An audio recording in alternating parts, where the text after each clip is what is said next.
Hey guys, what's happening? Another beautiful day in southern Alberta, out in Indian Battle Park, celebrating some of our rich history, things like that.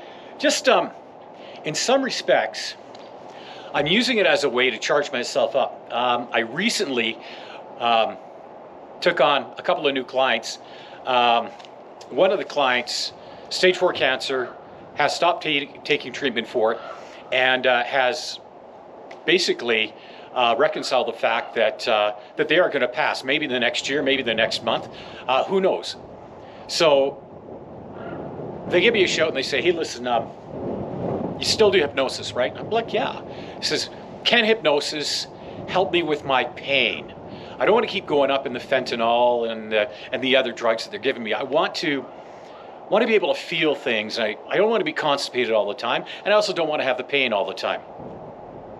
I can help. Now, when I say help, doesn't mean I'm going to cure them. It doesn't mean I'm going to take their pain away completely.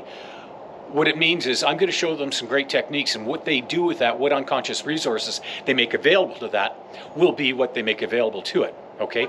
Now, here's the thing. In my life, as far as I can remember, and by the way, this is only going back to about 2014, I have experienced the passing of 6 people from cancer, and I have had, I'm going to say, the honor of working with a few of them as they went to that stage where they were transitioning, meaning that what I was doing was I was helping them to manage pain. Now, I do a thing called quantum touch. It's energy channeling. Pretty cool stuff. Some people don't believe in that. Some people don't believe in hypnosis. I know a lot of doctors don't, but here's the thing.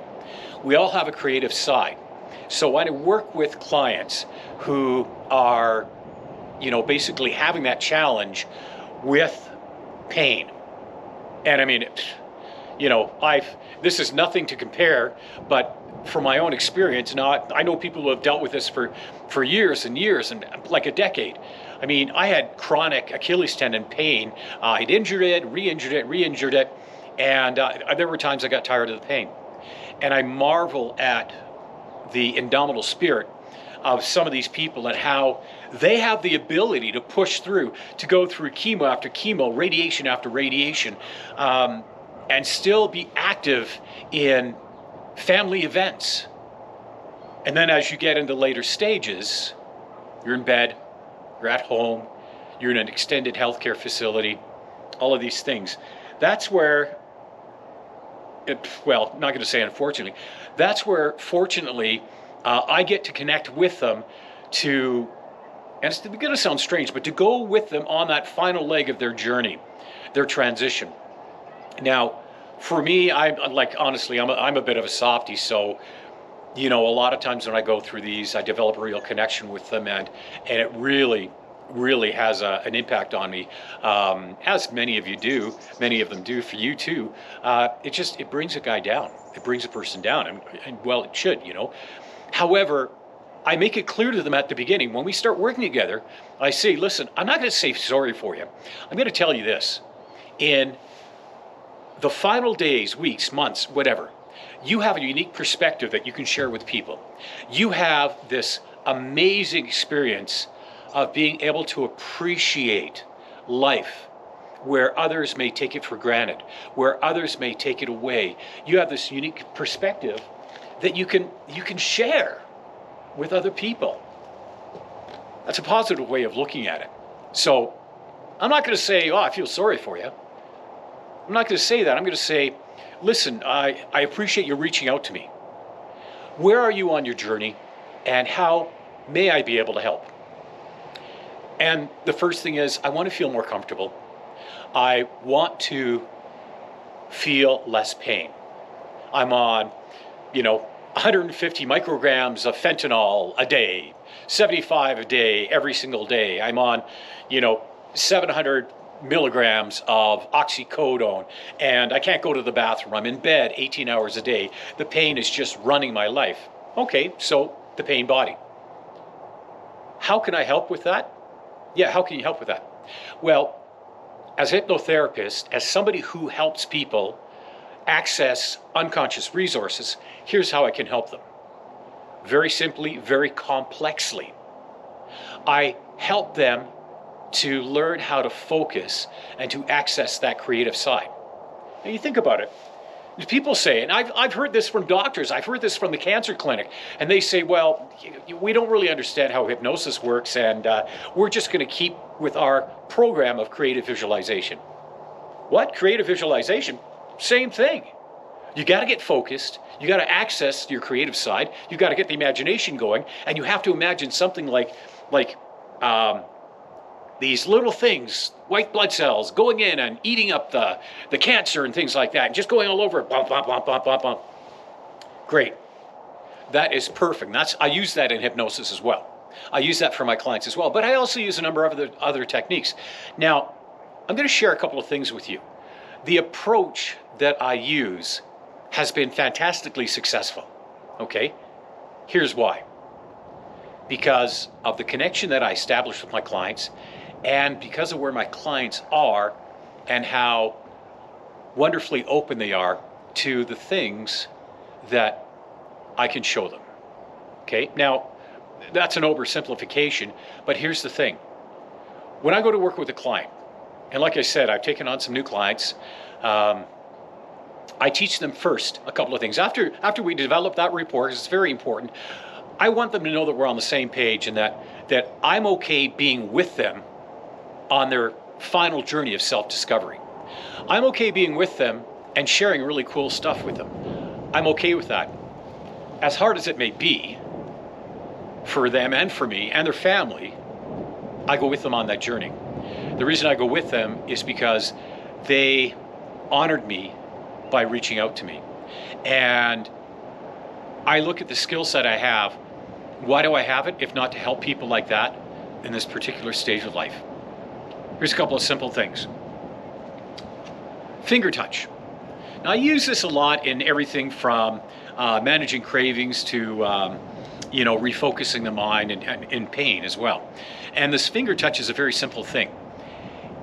You close your eyes, finger touch, you're in a calm, quiet environment. Now I know maybe there's a little bit of wind noise here. I'm down in the valley.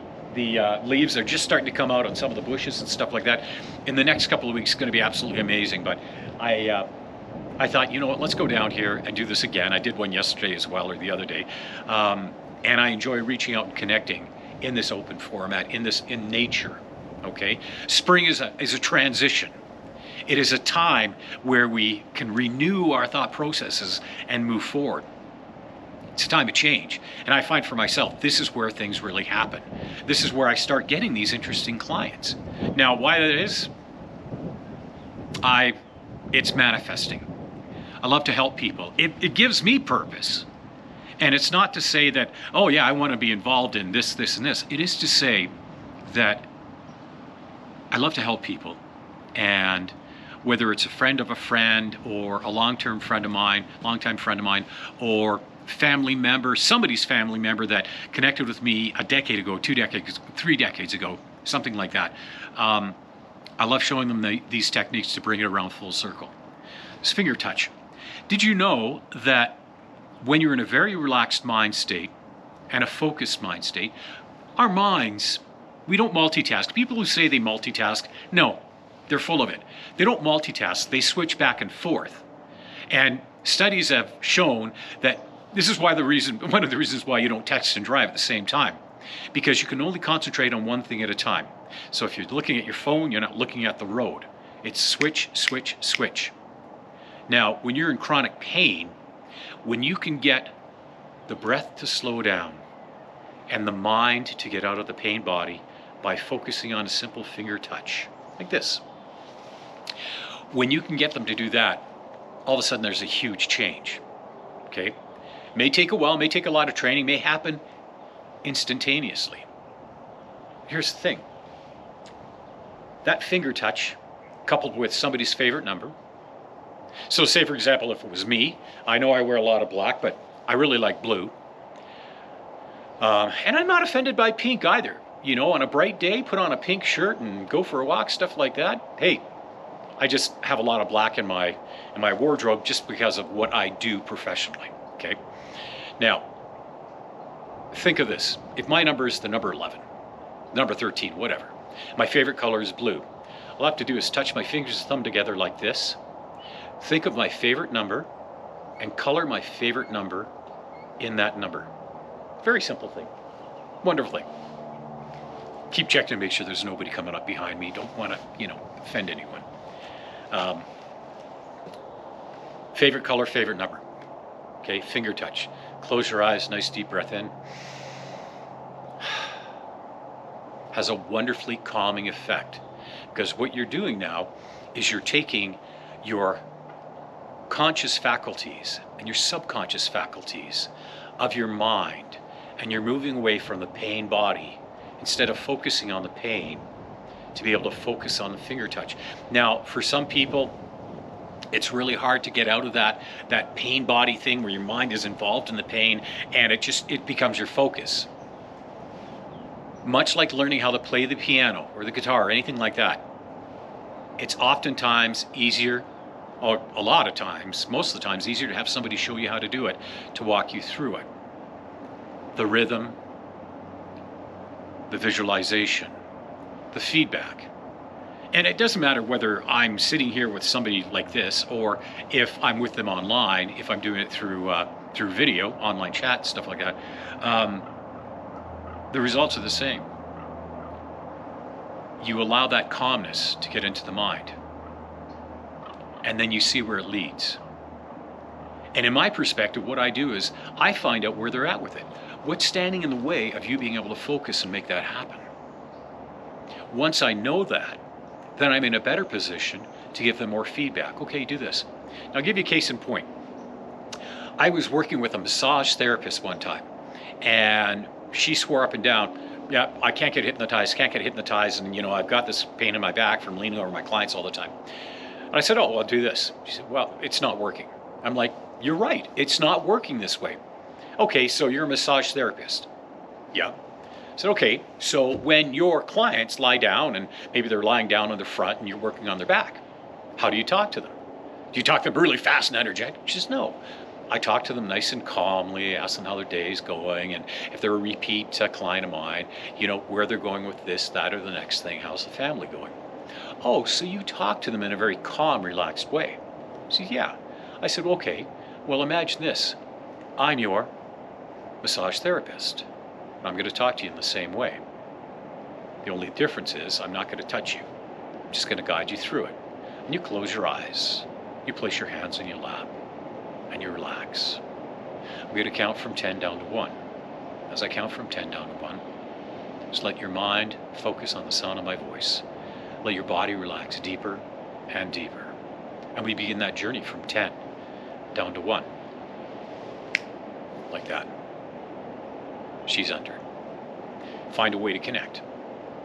So, in working with some of my clients, that is a very, very easy journey to take with them. Sometimes a little bit more challenging, but very easy. And you see, we all have the ability to access our creative side. We all have imagination, right? We all, imagine certain things. Like when you think of, say, for example, that movie you really liked, you're imagining the movie. And if you imagine a really exciting part of that movie, man, you get right into it. It's your imagination. We all have it. Okay? Now, here's the cool part about it. That imagination, when coupled with the intention to manage pain, becomes incredibly powerful.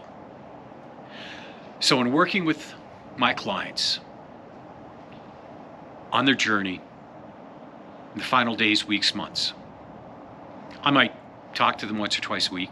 I might work with them once or twice a week. I make recordings for them that they can listen to in between our sessions. And we move forward. And we move forward to the point where the transition happens. And it's never an easy thing. At the end of the day, though, I can take a little bit of comfort and appreciation in the fact that they honored me by allowing me to be part of that journey, to connect with them and to see them through at the end. Very rarely am am I there when they transition, when they pass? I do go to the celebration of life. I honor them that way. And I get a chance to talk to the family and the people that don't know me, and maybe it's the mom, sister, brother, cousin, or friend, whoever that recommended me to them. And we get to share in that experience. And it is such an honor to be able to connect with the family, to see the life that they've lived, and to see what has really promoted their indomitable spirit that has allowed them to go on past what the doctor said they'd be able to do. You know, I think of my stepfather, who was he had his issues, one of them being smoking, and been a heavy smoker most of his life. Went to the doctor to emphysema, and the doctor said, okay, you can quit smoking today and probably live another 2 years. You can keep smoking, and I'll be coming to your funeral in 3 months. Quit smoking. Now, the last couple of years of his life, due to complications, stuff like that, were not particularly good. However, he managed to tough it out, and he kept going to work. He kept doing these things. I mean, it blows my mind at how strong these people are. And one of my clients right now, I'm in awe of how this person has gone on this journey, and how they have really done well. I just, like I said, I appreciate and I honor and I respect being invited on the journey, this final journey in their lives. And when I kind of look at this, my viewpoint is I got to bring as much positive energy as I can. And I know I got a little bit down here, but in bringing that positive energy, I show them that as long as they're still breathing, as long as they are still moving, as long as they are still connecting, man, they have a great opportunity to basically demonstrate this unique journey that they're on, that they can share with people, and maybe share through the stuff I do like this. They can share with people this massive appreciation for life that they've developed, and that they can say, hey, listen, this is what I'm going through. And, maybe I know why, maybe I don't know why, but at the end of the day, they can celebrate the final days of life. Well, how do you celebrate the final days of life if you're in chronic pain? Well, you find a way to focus your mind. You find somebody to support you. And I'm always honored to be in that position, to support them, to go along with that. And to be able to say, by the time all is said and done, and I feel like I can call you my friend, because we've developed this close bond. And people may say, well, therapists and their clients shouldn't become friends and stuff like that. But when you're talking about this level of helping, this level of being of service, you can't help but develop that connection. And I talked about this before, connection's everything. Even right to the very end. So, the long and the short of it is, your chronic pain does not have to define your life. It doesn't have to define who you are and what you're going through as you work towards those final days. Now, working with somebody knowing that they're going to pass, and knowing that you have to bring your A game to it, can bring a lot of pressure. However, I've been doing this for over 20 years, and I've seen a lot of really exciting things, a lot of really sad things. I've seen a lot of tragedy. I've seen, the horror that some people go through. And I've seen the beauty. And I've seen the resilience that people have. And that is why I'm sharing this, because too often we catch up with people after they've lost a loved one, and you hear about how they died in pain and agony. And my thinking is, you know what? If you can find a way to utilize your cognitive faculties, it'll make a huge difference. And it'll make a huge difference in your quality of life. Anyway, food for thought for you. Move forward, connect, be positive. Share with people a smile. Share with people how amazing life is. Because when people are down and when people say, oh, pray for me, you know, I'll tell you what, here's what I'm going to do. I'm going to send you blessings of love and light, pure source energy. That you recover, that you are happy, that you feel better, that your discomfort drifts away. I'm going to send you blessings of love and light, pure source energy. I'm going to say it that way.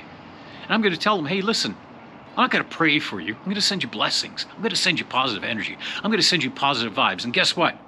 Energy doesn't know any distance. It doesn't know distance. Think about the sun, right? When you think about, say, somebody, a family member, a friend, whatever, you haven't connected with in a while, and all of a sudden they call you. That's the energy of intention.